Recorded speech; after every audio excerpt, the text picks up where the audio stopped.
9 from the Altibox Norway Chess Super Tournament, the Blitz Tournament.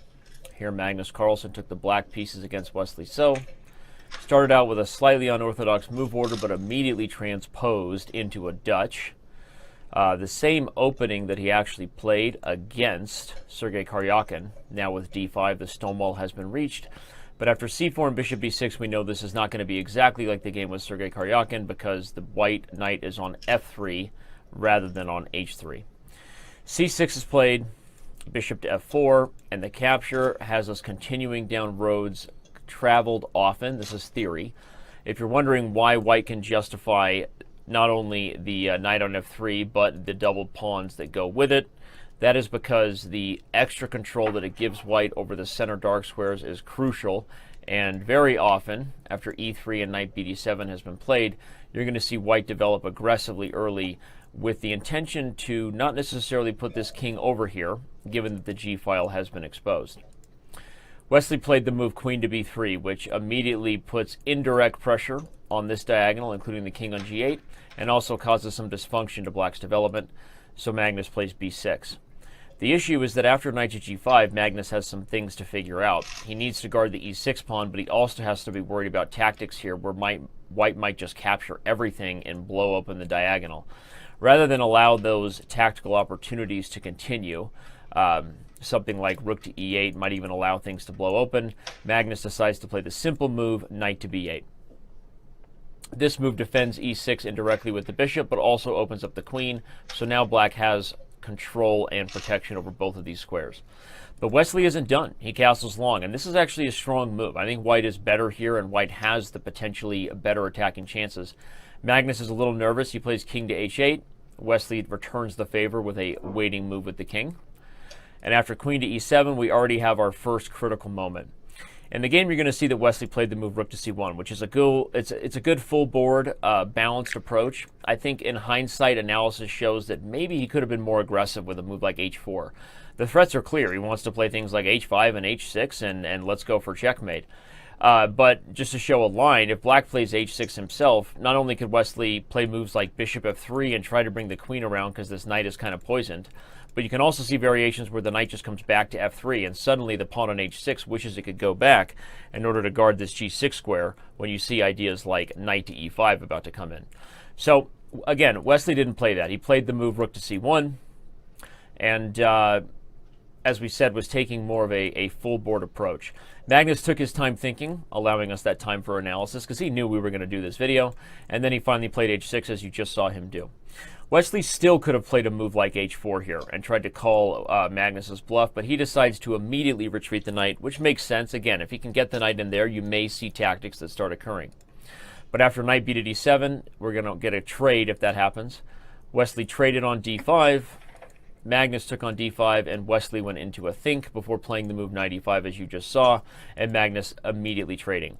To talk about the think Wesley just went into, I think it was justified because I don't think knight e5 was the best move. I think knight to b5, opening up the c file and keeping the tension in the position, given that this e5 square remains available, given that there's threats like rook into c7. This is tough for black. To show you an example line I looked at, if a6, knight to c7, rook a7 is played, white can even be as aggressive as a move like rook to c6, attacking e6, attacking b6, and moves like knight to b8 to open up the door, walk into tactics like knight e5. Suddenly knight to g6 check is a threat. The b6 pawn is hanging. You can check the analysis for yourself, but what did become clear is that after knight e5 and the massive simplification here that happened, Wesley So probably regretted being so directly aggressive, as now black plays bishop a6 in the game. Wesley tried to trade off things in order to keep the equality, with that bishop on a6 being such a dangerous piece, threatening things like bishop d3. But despite the trades and the eventual trade and simplification on the c file, Magnus was doing well. And probably in hindsight, again, Wesley would have thought that maybe in this position, instead of playing the move knight to e2, where he could have maybe kept this f4 square open, he might regret the fact that he played f4 so quickly, allowing black to trade on c3, as we see Magnus do. Again, I think knight e2 was probably white's last chance to maintain the balance. But he played f4. Magnus calculated, took on c3, traded, and immediately brought the queen to h4. And suddenly you see white's pawns are weaker than black's. Wesley plays one, believe it or not, already nearly critical blunder with the move queen a3, misplacing the queen and allowing Magnus to grab control over the c-file. Suddenly, things are getting very dangerous. He takes a7 and Magnus takes h2, and Wesley realizes queen to c2 check followed by queen c1 mate is an issue. a3 seems to do the job of protecting this idea, but after the very, very strong queen to g2 that we just saw Magnus play, you see rook d1 is not possible because of queen c2, rook to c1 is not possible because of the trade, which means the only move is rook e1, and now Magnus just continues to play the two-step, plays queen f2 with tempo. Still, rook d1 not possible because of queen check, rook c1 not possible because of trades, and takes here with check. And that means if we have to run to h1, well then black just gained 2 tempos along the way to gobbling up not just the e3 pawn, but eventually the d4 pawn, as you see Magnus grab now. So suddenly it becomes clear that 𝙬's position is far from desirable. Queen to d7 makes sense, it's a fork, but Magnus can protect both of them with a check and tempo. The king goes to a1, and Magnus has sort of a pleasant choice here. He probably could have even brought the queen back to c6 and been much better in the ensuing rook ending, but calculates that d4 opening the queen to guard the pawn while she still guards the rook was good enough. And that's because rook to g1 threatening checkmate can be met by rook to g8, and rook to d1 can be met, as we're about to see the players play. Sorry, I got a little bit ahead of that in the analysis.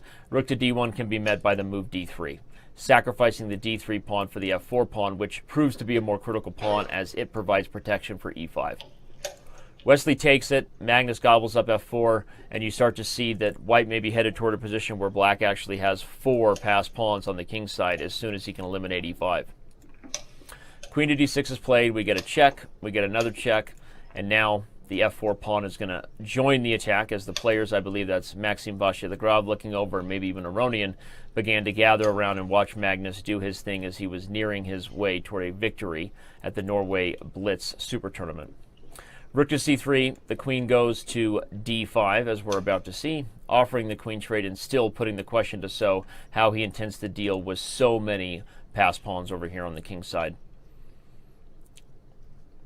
Wesley realizes his best chance is to go for counterplay, so he gobbles up the b6 pawn. After queen takes e5, though, his best efforts to try to stay in the game of the race that begin with the move pawn a4 run into serious issues as soon as black points out that his pawns are faster. Rook to f8, the rook goes behind the pawn, and we know what's coming next. We have threats here. And queen to b4, king to g8, rook to f3. Magnus is going to play queen to f5, which is a nice move because not only does it keep the battery, the protection of the f4 pawn, but it opens up the new pawn to get into the storm. Wesley is running out of ideas. Queen to c4 pins the pawn, but after a simple move king h7, 𝙬 realizes that 4 pawns versus 2 pawns is slightly favorable for black, and the inability to stop threats like e5 and e4 are probably enough to throw in the towel. Wesley takes a little bit of time here before agreeing to this result and offering Magnus